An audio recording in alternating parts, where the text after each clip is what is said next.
అదేవిధంగా దేవుని నామానికి స్తోత్రం.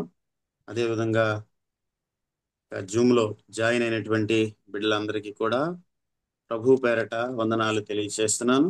సమయం ఇచ్చినటువంటి దేవుడు, అవును, మనం విన్నట్లుగానే దేవుడు ఎంతో కృపామయుడు, కనికర సంపన్నుడు.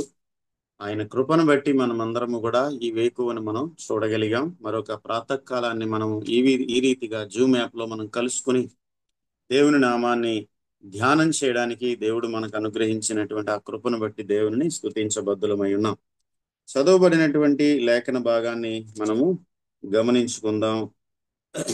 మత్తయి సువార్త 7:21. ప్రభువా ప్రభువా అని నన్ను పిలుచు ప్రతివాడు పరలోక రాజ్యములో ప్రవేశింపడు గాని పరలోకమందున నా తండ్రి చిత్త ప్రకారము చేయువాడే ప్రవేశించును. ప్రేమగల తండ్రి, కృపామయుడా, నీకు స్తోత్రాలు చెల్లిస్తున్నాను తండ్రి. ఈ యొక్క ఉదయకాల సమయంలో నాయన మాకు మీరు అనుగ్రహించిన ఈ దివ్య వాక్కులను బట్టి నీకు స్తోత్రాలు నాయన. ప్రభువా నాయన, నీ పక్షాన నాయన నీ కొద్ది నిమిషాలు ధ్యానం చేయడానికి సిద్ధపడుతుండగా అయోగ్యుడనను నన్ను జ్ఞాపకం చేసుకోండి. నీ పరిశుద్ధ రక్తము చేత కడగండి. నాతోను మాతోను మీరు మాట్లాడండి నాయన. వినే చెవి, గ్రహించే ఆత్మ నాకు మాకు దయచేయండి. మీరు మాట్లాడితే నాయన మాకు మేలు గనక ఈ ఉదయాన్ని మీరే మాట్లాడి బలపరచుకోండి. యేసయ్య పరిశుద్ధ నామములో ప్రార్థించి వేడుకొనుచున్నాము తండ్రి, ఆమేన్. చదవబడినటువంటి లేఖన భాగాన్ని మనం గనక పరిశీలన చేస్తే ప్రభువు మనకి ఇక్కడ తెలియచేస్తున్నటువంటి మాట ఏంటంటే, ప్రభువా ప్రభువా అని నన్ను పిలుచు ప్రతి వాడును పరలోక రాజ్యములో ప్రవేశింపడు గాని నా తండ్రి చిత్త ప్రకారము చేయువాడే ప్రవేశించును. అంటే మన పరమ తండ్రి యొక్క చిత్తాన్ని జరిగించినట్లయితేనే మనము పరలోక రాజ్యంలో ప్రవేశిస్తాం. క్రైస్తవ యొక్క గురి లేకపోతే నిరీక్షణ ఏమై ఉన్నది అని మనం ఆలోచన చేస్తే ప్రతి వారికి మనకందరికీ చెప్పేటువంటి తెలిసినటువంటి విషయం ఏంటంటే పరలోక రాజ్యంలో ప్రవేశించటానికే. ఈ లోకం లేకపోతే ఇది శాశ్వతమైనటువంటి జీవితం కాదు. మనకంటూ ఒక శాశ్వతమైనటువంటి జీవితం ఉంది. ఒక దేవుడు మనకిచ్చే నిత్య జీవం అనేటువంటిది ఉంది. దాని కొరకు మాత్రమే ప్రభువును మనం వెంబడించాలని మనకు తెలుసు. క్రైస్తవులు భక్తిలో కొనసాగుతున్నటువంటి వారిగా లేకపోతే విశ్వాసపు లోతుల్లో నడిచే వారికి అయితే ఈ లోకంలో మేళ్లు కోసమో లేకపోతే ఆశీర్వాదాలు పొందుకోవటం కోసమో కాదు, నిత్య జీవము కోసమే, పరలోకం కోసమే అనే విషయము స్పష్టంగా అందరికీ కూడా తెలుసు. కనుక దేవుడు చెబుతున్నాడు, కాబట్టి మీరు నా రాజ్యాన్ని, నా నీతిని మొట్టమొదటిగా మీరు వెతకండి, అప్పుడు మీకు కావలసినవన్నీ అనుగ్రహించబడతాయని. కాబట్టి మొట్టమొదటగా మనం చూడాల్సింది ఆధ్యాత్మిక జీవితం లేకపోతే నిత్య జీవితానికి సంబంధించినటువంటి విషయాలు. రెండవది మనకి భౌతికమైనటువంటివి తర్వాత. కాబట్టి మనం ఆలోచించాల్సింది ముందు పరసంబంధమైన వాటి కొరకు, తర్వాత మనం ఆలోచించాలి భూ సంబంధమైన వాటి కొరకు. కానీ మన యొక్క బ్రతుకు ముందు భూ సంబంధమైనది, తర్వాత పర సంబంధమైనది. ఇప్పుడు మన యొక్క ఈ శరీరంలో ఉన్నంత కాలం, ఈ భూమి మీద మనం నివసిస్తున్నంత కాలం మనం చేసేవి, మనకు కావలసినవి, శరీరానికి కావలసినటువంటి అవసరాలన్నీ కూడా, ఆశీర్వాదాలన్నీ కూడా ఇక్కడ అవసరం.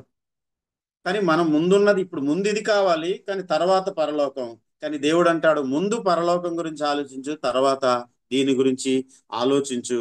లేదు, నువ్వు ఆలోచించక్కర్లేదు, నేనే నీకు కావలసినవన్నీ సమకూరుస్తాను అని దేవుడు మనకు తెలియజేస్తా ఉన్నాడు. కాబట్టి ఇక్కడ మనం చూస్తున్నట్లయితే ప్రభువా ప్రభువా అని నన్ను పిలిచే ప్రతి వాడు పరలోక రాజ్యము చేరడు. ఎవడంటే తండ్రి చిత్త ప్రకారము చేయువాడే ప్రవేశించును అని మనకు తెలియజేస్తుంది. ఈ మాటని అంటే ప్రభు వెనక నుంచి వచ్చి చెప్తున్నట్లుగా మనకు అనిపిస్తుంది. మనం మరొక రీతిగా దీన్ని ఫ్రేమ్ చేసే వెనక నుంచి మనం చదివినట్లయితే, తండ్రి చిత్త ప్రకారము ప్రవర్తించువాడే పరలోక రాజ్యములో ప్రవేశించును గాని తండ్రి చిత్త ప్రకారము చెయ్యక ప్రభువా ప్రభువా అని పిలిచేవాడు ఎవడు కూడా పరలోక రాజ్యములో ప్రవేశింపడు అని మనం దాన్ని ఫ్రేమింగ్ చేసుకోవచ్చు ఆ వర్డ్ని. ఎందుకంటే తండ్రి చిత్త ప్రకారం చేయకుండా, ఆయన చెప్పింది చేయకుండా ప్రతిదినం లేకపోతే నామకార్థంగానో మరొక రీతిగానో ప్రభువా ప్రభువా అని మనం పిలిచి ప్రతిరోజు ప్రార్థన చేయటం వల్ల దాంట్లో ఏ ప్రయోజనము లేదు అని ప్రభువు మనకి తెలియచేస్తున్నాడు. అంటే ఇక్కడ మనం చూసినట్లయితే ఈ మత్తయి సువార్త ఇప్పుడు మనం చదువుతున్నది 7వ అధ్యాయము. మనందరికీ చాలా తెలిసినటువంటి విషయమే, సుపరిచితమే. ఏంటంటే మత్తయి సువార్త 5వ అధ్యాయము నుంచి మొదలుకొని 6, 7 ఈ వచనాలన్నీ కూడా 7వ అధ్యాయం వరకు కూడా మనము కొండ మీద ప్రసంగం, ప్రభువు మనకి నేర్పినటువంటి లేకపోతే బోధించినటువంటి బోధ. సహజంగా కొండ మీద ప్రసంగం అనగానే 5వ అధ్యాయమే అని మనం అనుకుంటాం, కానీ అక్కడి నుంచి 7వ అధ్యాయం వరకు కూడా అది కొనసాగుతుంది. మనందరికీ ఆ విషయం తెలుసు. కాబట్టి ప్రభువు ప్రారంభించినటువంటి విషయాల్లో ఏం చెప్తున్నాడు? ఇదిగో ఆయన నోరు తెరిచి ఇలాగూ బోధింపసాగెను. 5వ అధ్యాయం మొదటి నుంచి స్టార్ట్ చేస్తే, ఆత్మ విషయమై దీనులైన వారు ధన్యులు, పరలోక రాజ్యం వారిది అంటూ, దుఃఖపడువారు ధన్యులు, ఓదార్చబడుదురు. కాబట్టి ఇలాంటి విషయాలన్నీ ప్రభువు మనతో మాట్లాడుతున్నాడు. సాత్వికులు ధన్యులు, వారు భూలోకాన్ని స్వతంత్రించుకుందరు. కాబట్టి ఒక్కొక్క విషయం మనకు తెలుసు. 10 వచనాలు ఉన్నాయి అక్కడ. 11లో ఇక నీతి నిమిత్తము ఆకలి దప్పులు గలవారు ధన్యులు అని, జనులు మిమ్మల్ని నిందించి హింసించి అన్యాయంగా మీ మీద చెడ్డ మాటలు పలికినప్పుడు మీరు ధన్యులు, కాబట్టి మీరు సంతోషించండి, ఆనందించండి, మీ ఫలము పరలోకములో అధికమవుతుందని దేవుడు చెప్తున్నాడు. అంటే కాబట్టి ఈ లోకములో విషయములో అసలు దాన్ని పట్టించుకునే పని లేదు. మన గురి, మన గమ్యం, మన యొక్క ఆశ, ఆలోచన అన్నీ కూడా ఎక్కడ ఉండాలా? పరలోకంలోనే ఉండాలి అని దేవుని యొక్క ఉద్దేశం. దేవుడు మనకు ఉన్నటువంటి బోధిస్తున్నటువంటి బోధ. కాబట్టి మనం ఇంకా ఎలా చెప్పాలంటే, మన యొక్క పాదాలు నేల మీదే ఉన్న మన చూపులు మాత్రం ఆకాశం మీద ఉండాలి, లేకపోతే పరలోకం మీద ఉండాలి. అంటే ఆకాశము అనే దాన్ని మనం పరలోకానికి పర్యాయపదంగా వాడుకుంటే ఆకాశం మీద ఉండాలి. కాబట్టి చూపులు చుక్కల్లో ఉంటే ఉండొచ్చు, కానీ నీ పాదాలు మాత్రం నేల మీదే ఉండాలని ఒక సూక్తి మాట్లాడుతున్నారు ఒక భక్తుడి విషయంలో మనం ఆలోచన చేస్తే. కాబట్టి ప్రియమైన దేవుని బిడ్డలారా, మనందరి యొక్క ఆలోచన కూడా మనకి పరలోకంలో ఉండాలి. అంటే ఇప్పుడు మనము ప్రభువు మనకి ఏం బోధించారో, ఏం నేర్పించారో ఆ యొక్క విషయాలన్నిటినీ మనము గమనించాలి. కాబట్టి ఇక్కడ నుంచి 5 నుంచి 11 7వ అధ్యాయం వరకు ఈ 3 అధ్యాయాల్లో కూడా ఎన్నో విస్తారంగా సువిశారమైనటువంటి విషయాలు ప్రభు మనకు బోధించారు. అవన్నిటిని గురించి ధ్యానించుకుంటే ఒక్కొక్క మాట మీద లేకపోతే ఒక్కొక్క పారాగ్రాఫ్ మీద మనం ఎన్నో విషయాలు మాట్లాడుకోవచ్చు. కానీ ఇక్కడ మాట్లాడినటువంటి చిన్న వచనాన్ని బట్టి మనం కొన్ని విషయాలు లేకపోతే మనం నేర్చుకుని ఇక ధ్యానాన్ని ముగించుకుందాం. ఇక్కడ ప్రభు చిత్తము చేసిన వాడే పరలోక రాజ్యంలో వెళ్తాడు. అంటే ఆయన చిత్తాన్ని మనం జరిగించాలి. ఆయన చిత్తాన్ని జరిగించకుండా పరలోకం కావాలి అంటే మాత్రం అది దొరకదు అని ప్రభు చాలా స్పష్టంగా తెలియచేస్తున్నాడు. కాబట్టి ఏంటి ప్రభు చిత్తం? ఏమైంది ప్రభు చిత్తం అంటే మనం విస్తరించి మాట్లాడుకునే సమయం ఈ వేకువజాము ధ్యానం కాదు. కాబట్టి క్లుప్తంగా కొన్ని రిఫరెన్స్లు మాత్రమే, ఒక 4 లేక 5 ఒక పాయింట్లు మనం చదువుకుంటాం. ఎక్స్ప్లెనేషన్ ఏమీ లేకుండానే మనం ఈ వీలైనంత వరకు ముగించుకుందాం. అదేవిధంగా మత్తయి సువార్త 6వ అధ్యాయము మనము 9, 10 వచనాలు ఒకసారి మనం చదువుదాం. ఒక పేజీ వెనక్కి తిప్పి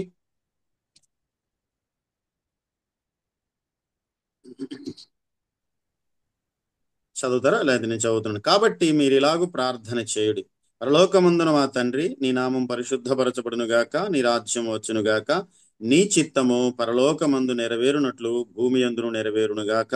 మా అనుదిన ఆహారము నేడు మాకు దయచేయము. మా రుణస్థులను మేము క్షమించి ఉన్న ప్రకారము మా రుణములను క్షమించుము. మమ్మను శోధనలోనికి తేగా దుష్టు నుండి తప్పించుము. మనుషులు అపరాధములను మీరు క్షమించిన ఎడల మీ పరలోకపు తండ్రి మీ అపరాధములను క్షమించును. మీరు మనుషుల అపరాధములను క్షమింపకపోయిన ఎడల మీ తండ్రియు మీ అపరాధములను క్షమింపడు. ఇక్కడ మనం చదివినటువంటి లేఖన భాగాల్లో పరలోక ప్రార్థన గురించి మనకు తెలుసు. మనం అందరం ప్రార్థన చేస్తా ఉన్నాం. అయితే ఇందులో ఉన్నటువంటి మాటలన్నీ కూడా ఇక్కడ నీ చిత్తము పరలోకమందు నెరవేరునట్లు భూమి అందును నెరవేరును గాక. అంటే పరలోకములో తండ్రి చిత్తం జరుగుతున్నది, అది భూమి మీద జరగాలి అని. ఇంకా మనం చూస్తే ఇక్కడ మనం దేవుని చిత్తం ఏమిటి ఈ పారాగ్రాఫ్ లో అనేది మనం ఆలోచన చేస్తే, ఇక్కడ మనం చదివిన మాటలన్నిటిలో కూడా అక్కడ ప్రార్థనే కనిపిస్తుంది. క్రియ అనేటువంటిది ఎక్కడ లేదు. ఒకే ఒక విషయంలో క్రియ ఉంది. అంటే తండ్రి నీ నామం పరిశుద్ధపరచబడాలని, మమ్మల్ని తప్పించు ప్రభు అనటం, మా ఆహారం మాకు ఇయ్యి ప్రభు అనటం. కాబట్టి ఇవన్నీ కూడా ప్రార్థనే, అందులో క్రియ లేదు. కానీ ఏముంది ప్రార్థన అంటే ఆ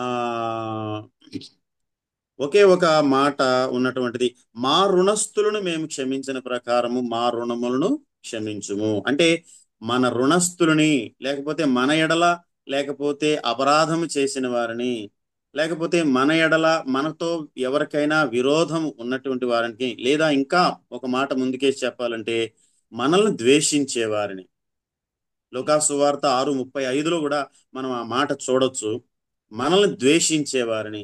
కాబట్టి వారి కొరకు మనం ఏం చేయాలా? ప్రార్థన చేయాలి. అది దేవుని చిత్తం. అది దేవుని చిత్తం. అంటే ఈ మాటలన్నిటిలో మనం చేసేటువంటి క్రియ అనేటువంటిది ఒకటే ఉంది, మిగిలినంతా ప్రార్థన. కాబట్టి ఆ మాటను మనం ధ్యానం చేస్తే, తండ్రి చిత్తము మనము చేయుట అనగా ఇతరుల కొరకు ప్రార్థన చేయుట, లేకపోతే అందరినీ కూడా మనం ఏం చేయాలి? క్షమించాలి. అందరినీ క్షమించాలి అనేటువంటిది అక్కడ వెర్బల్ ఫామ్ లో మనం చూడగలుగుతున్నాం. అందరినీ క్షమించటం, లేకపోతే అందరి కోసం మనం ప్రార్థన చేయటం అనేటువంటిది ఆ మొదటి మాట. అందరినీ కూడా మనం క్షమించాలి ఇక్కడ ఉన్నటువంటి మాటను బట్టి. ఇక రెండవ దాని కోసం చూస్తే మత్తయి సువార్త 18వ అధ్యాయము 14వ వచనము. సిస్టర్ కనుక ఒకళ్ళు తీస్తే మీరు చదవండి, నేనే చదువుతా. మత్తయి 18, సువార్త 14. మత్తయి సువార్త 18:14. అలాగుననే ఈ చిన్న వారిలో ఒక్కడైనా ఉమ్, నశించుట ఉమ్. పరలోకమందున్న మీ తండ్రి చిత్తము కాదు. కాదు. ఏమండి? అలాగే ఇలా వీరు ఈ చిన్నవారిలో ఒక్కడైనా నశించుట పరలోకమందున మీ తండ్రి చిత్తము కాదు. కనుక ఒకవేళ అక్కడ 11 నుంచి కనుక మనం చదివితే ఏమని చెప్తుందంటే, ప్రభు వారు ఒక ఉపమానం చెప్తున్నారు. మీలో ఎవరికైనా ఒక 100 గొర్రెలు ఉన్నాయంటే, ఒక 100 గొర్రెలు ఉంటే వాటిలో ఒకటి తప్పిపోతే, కాబట్టి మిగిలిన 99 వాటిని కూడా కొండ మీదే విడిచిపెట్టేసి పరుగు పరుగున వెళ్ళి ఆ తప్పిపోయిన దానిని వెతకడా? అలాగే వెతుకుతున్నప్పుడు అది దొరికినప్పుడు ఎంతో సంతోషంతో దాన్ని భుజాల మీద ఎక్కించుకుని సంతోషిస్తూ సంబరపడుతూ ఆయన సంతోషాన్ని అందరితో పంచుకుంటూ, తప్పిపోయిన నా గొర్రె దొరికింది అని ఆయన సంతోషిస్తున్నాడు. ఒక విషయం ఏంటంటే 99 అక్కడ విడిచిపెట్టి ఈయన వెతుక్కుంటూ వెళ్ళిపోయాడు. ఈలోపు మరో గొర్రె తప్పిపోతే అక్కడ ఉన్న 99లో. కానీ తండ్రి చిత్తము గాని, లేకపోతే ఆయన ఆలోచన గాని అదేంటి అనేటువంటి సందేహాస్పదమైనటువంటి విధానంగా ఆలోచించదు. ఎందుకంటే తప్పిపోయిన నా గొర్రె కావాలి అనేదే తండ్రి చిత్తం. తర్వాత కదా ఇది తప్పిపోతే పోన్లే, మళ్ళీ దానికోసం వెతికితే ఇంకోటి తప్పిపోద్దేమో, దీన్నన్నా కాచుకుందాం, అది కాదు తండ్రి ఉద్దేశం. తండ్రి ఉద్దేశం ఏంటి? నువ్వు తప్పిపోకూడదు, ఎవ్వరు కూడా మిస్ అవ్వకూడదు. అందుకనే అంటాడు ప్రభువా, యోహాను సువార్త 17వ అధ్యాయంలో అంటాడు, ప్రభువా నీవు నాకు అనుగ్రహించిన వారిలో నేను ఎవరిని పోగొట్టుకోలేదు అంటాడు ప్రభు. ఎవరిని పోగొట్టుకోలేదు. కాబట్టి తండ్రి ఉద్దేశం ఏంటంటే అందరి ఎడల కూడా అందరి కూడా ఆయనతో ఉండాలనేటువంటిది ఆయన ఉద్దేశం. కాబట్టి ఇక్కడ మనం ఆలోచన చేస్తే ఈ చిన్నవారిలో లేదా తప్పిపోయినటువంటి గొర్రెను వెతుక్కుంటా వెళ్ళి అది దొరికినప్పుడు సంతోషిస్తాడు. ఆ విధంగా ఒక్కళ్ళు కూడా నశించడం తండ్రి చిత్తము కాదు. కాబట్టి నశించకుండా ఉండాలంటే ఏం చేయాలంటే, ఇప్పుడు మనం ఏం చేయాలి? నశించిపోతున్న వారందరి కోసం మనం ప్రార్థన చేయాలి. ఇందాక అందరినీ క్షమించాలి అనేటువంటిది తండ్రి చిత్తం, నెంబర్ 1. నెంబర్ 2, అందరి కోసము మనం ప్రార్థించుట మన తండ్రి చిత్తం. నెంబర్ 3, మనం క్షమించండి, 1 తెస్సలోనిక 4:3. 1 తెస్సలోనికలు రాసిన పత్రిక 4వ అధ్యాయము 3వ వచనము. బైబిల్ అంతా నెరవేర్చుట తండ్రి చిత్తమే, కానీ మనం ముఖ్యముగా ఒకవేళ ఆ పదం మీదే మాట్లాడినటువంటి కొన్ని విషయాలు మాత్రమే మనం ధ్యానం చేస్తున్నాం. కాబట్టి 3 మనం చూసినట్లయితే, మీరు పరిశుద్ధులగుటయే అనగా మీరు జారత్వమునకు దూరముగా ఉండుటయే దేవుని చిత్తం. 7వ వచనం కూడా ఒకవేళ మనం చదువుకుంటే, లేకపోతే 5వ వచనం లాస్ట్ చదువుకుంటే, తమ తమ ఘటములను ఎట్లు కాపాడుకొనవలనో అది ఎరుగి ఉండుటయే దేవుని చిత్తం. ఇంకా 7వ వచనం చదివితే, పరిశుద్ధులగుటకే దేవుడు మనల్ని పిలిచెను గాని అపవిత్రులుగా ఉండుటకు పిలువలేదు. సో ఈ విషయాలన్నిటినీ గనక మనం ధ్యానం చేసుకుంటే, మనం పరిశుద్ధముగా జీవించాలి అంటాడు ప్రభు. నేను పరిశుద్ధుడను కనుక మీరు కూడా పరిశుద్ధంగా ఉండాలి. కాబట్టి నేను పరిశుద్ధుడను, మీరు కూడా పరిశుద్ధమైనటువంటి జీవితాన్ని కలిగి ఉండాలని చెబుతున్నాడు. ఎందుకని అంటే ఈ ఘటములో ఉన్నంత కాలము ఈ పరిశుద్ధ జీవితాన్ని మనం కాపాడుకుంటూ బ్రతికితే పరలోక రాజ్యంలో మనము ప్రవేశించగలుగుతాం. కాబట్టి ఈ మట్టి ఘటాన్ని తన మహిమైశ్వర్యంతో దేవుడు నింపాలని మనం జాగ్రత్త పడుతూ ప్రార్థన చేస్తూ ఆయన ప్రకారము మనం జీవించాలి. అంటే ఈ ఘటమును ఎట్లు కాపాడుకోవాలో అది ఎరిగి ఉండటం దేవుని చిత్తం. అంటే కాపాడుకోవాలంటే పరిశుద్ధంగా ఉండాలి.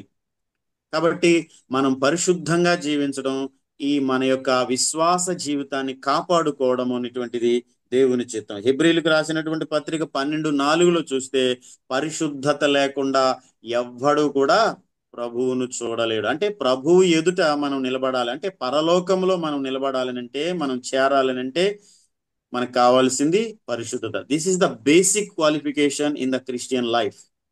ఇది మనం ఇంకా మొట్టమొదటిది అన్నమాట. అంటే మనం మారు మనసు పొందాము, ప్రభువుని అంగీకరించాం అన్నప్పుడే మనలోకి వచ్చేటువంటి మొట్టమొదటి క్వాలిఫికేషన్. ఇది లేకుండా మనం ఎన్ని చేసినా కూడా అదంతా వ్యర్థమే, అదంతా లేకదా వేషధారణే అంటాడు. ప్రభువా ప్రభువా అని మనం ఊరికనే వేషధారణగా పిలిచి ప్రార్థన చేయటమే అవుతుంది. కాబట్టి మూడవ పాయింట్ పరిశుద్ధత కలిగి ఉండడం. నాలుగవదిగా మనం చూస్తే రోమీలకు రాసినటువంటి పత్రిక 12వ అధ్యాయము 2వ వచనము. రోమీలకు రాసిన పత్రిక 4వ అధ్యాయము, క్షమించండి 12వ అధ్యాయము 2వ వచనంలో మనం చూస్తే, మీరు ఈ లోక మర్యాదను అనుసరింపక ఉత్తమమును అనుకూలమును సంపూర్ణమయ్యున్న దేవుని చిత్తమేదో పరీక్షించి తెలుసుకున్నట్లు మీ మనస్సు మారి నూతన మగుట వలన మీరు రూపాంతరము పొందండి. మనస్సు మారి నూతన పరచబడాలి, మనం నూతన పరచబడాలి. ప్రతినిత్యము నూతనమైనటువంటి జీవితం, నూతనమైన ఆలోచన, నూతనమైన ప్రవర్తన, నూతనమైన విశ్వాస జీవితం మనము కలిగి ఉండాలి. అంతేకాకుండా ఎఫెసీయులకు రాసినటువంటి పత్రికలో 4వ అధ్యాయము 22 నుంచి 24 వరకు గనక మనం చదివినట్లయితే అక్కడ కూడా నూతనంగా దేవుని సన్నిధిలో మనం చూస్తే 22, కావున మునుపటి ప్రవర్తన విషయమైతే మోసకరమైన దురాశల వలన చెడిపోవు మీ ప్రాచీన స్వభావమును వదులుకొని మీ చిత్తవృత్తి యందు నూతన పరచబడిన వారై నీతియు యథార్థమైన భక్తి గలవారమై దేవుని పోలికన సృష్టించబడిన నవీన స్వభావమును ధరించుకుందుము. నూతన పరచబడాలి, నూతనమైనటువంటి స్వభావం. మనము నిత్యము నూతనత్వములోనికి మనం వెళ్తుంటాం. పాతది జీవితము మనలో కనబడకూడదు. మన పాత జీవితాన్ని మనం ప్రభు సన్నిధిలో దానిని విడిచిపెట్టి నూతన స్వభావం, అంటే గొంగళి పురుగు సీతాకోక చిలుకగా మారినట్లుగా అనునిత్యము కూడా మన జీవితంలో క్రొత్త జీవితం అనేటువంటిది మనకి కనబడాలి, మన జీవితంలో ఉండాలి. ఇంకా 5వదిగా మనం చూస్తే 1 తెస్సలోనిక 5:16. 1 తెస్సలోనిక 5:16లో మనం చూసినట్లయితే, ప్రతి విషయమునందును కృతజ్ఞతాస్తుతులు చెల్లించుడి, ఇలాగ చేస్తా యేసుక్రీస్తునందు మీ విషయములో దేవుని చిత్తము. ప్రతి విషయమందు కూడా మనం కృతజ్ఞతాస్తుతులు చెల్లించాలి. అంటే ఈ విషయం మాకు తెలీదా అని ఒకవేళ మనం అనుకుంటే అనుకోవచ్చు. ఒకవేళ మనం దేవుని చిత్తములో మనం ఉన్నాము, లేకపోతే ఆయన రాజ్యమునికి మనం వారసులము కావాలి అంటే, ఇవి మనం ధ్యానిస్తున్నాము. కొన్ని ఒక 5 పాయింట్స్, నా దగ్గర 6 పాయింట్స్ ఉన్నాయి, కానీ నేను 5 పాయింట్స్ చెప్తున్నాను. కాబట్టి దేవుని చిత్తం ప్రతి విషయంలో కూడా కృతజ్ఞతాస్తుతులు చెల్లించుట దేవుని చిత్తం. అంటే మనం ఏది చేసినా కూడా 1 కొరింథీ 10:31 అంటాడు, కాబట్టి మీరు మాట చేత గాని క్రియ చేత గాని మీరేది చేసినా తండ్రి అయిన దేవునికి కృతజ్ఞతాస్తుతులు చెల్లిస్తూ సమస్తము ఆయన పేరట చేయుడి. అలాగే కొలస్సీ 3:17 కూడా మాట్లాడతాడు, మీరేది చేసినా మీరు తండ్రి అయిన దేవుని నామంలో ప్రతి విషయంలో కూడా తండ్రిని మహిమపరుస్తూ ఈ కార్యక్రమాలు ఏది చేసినా, అంటే మనం కార్యాలు, మన కుటుంబంలో జరిగే కార్యాలు, మన వ్యక్తిగత జీవితంలో కార్యాలు ఏది జరిగినా, అది శుభకార్యమైనా లేకపోతే ఏదైనా కూడా, ఏది చేసినా కూడా తండ్రికి ఏం రావాలా? మహిమ రావాలి, ఆ విధంగా చేయమని అంటున్నాడు ప్రభు. కాబట్టి ఆయన ప్రతి విషయంలో కూడా, ప్రతి విషయాన్ని కూడా మనం కృతజ్ఞతాస్తుతులు చెల్లిస్తూ సమస్తము కూడా ఆయన పేరటే మనము చెయ్యాలి. కాబట్టి ఇది తండ్రి చిత్తం. అంటే ఏంటి దేవుని చిత్తం అంటే? అందరినీ మనం క్షమించాలి. నెంబర్ 2 అందరి కొరకు ప్రార్థన చేయాలి. నెంబర్ 3 పరిశుద్ధముగా జీవించాలి. నెంబర్ 4 నూతన పరచబడాలి, ప్రతినిత్యము నూతన స్వభావం కలిగి ఉండాలి. నెంబర్ 5 కృతజ్ఞతాస్తుతులు అన్ని విషయాల్లో మనం చెల్లించాలి. ఇది తండ్రి చిత్తం. ఇది చేస్తే మనం పరలోక రాజ్యానికి వారసులము అని చెప్తున్నాడు. ఇవి ఏమీ చేయకుండా ఆయన ఏం బోధించాడు ఆ బోధన పక్కన పెట్టి మనం ప్రభువా నన్ను జ్ఞాపకం చేసుకో, నా ప్రార్థన ఆలకించు, నా విజ్ఞాపన అంటే ఆయన వినడు అని ప్రభువు చెప్తున్నాడు. కాబట్టి ఈ యొక్క మాటలను బట్టి ఈ ఉదయకాల సమయంలో దేవుడు మనకు బోధించినటువంటి ఈ మాటలను మనం ధ్యానంలో పెట్టుకుందాం. అందరం దేవుని ఎరిగిన వారమే. ఇదేదో బోధ కాదు, కేవలం రివ్యూ మాత్రమే. కాబట్టి మనం అందరం కూడా ఈ విషయాలను బట్టి మరొక్కసారి ధ్యానం చేస్తూ తండ్రి చిత్తములోనికి ప్రవేశించడానికి ప్రభువు మనందరికీ కృప చూపును గాక.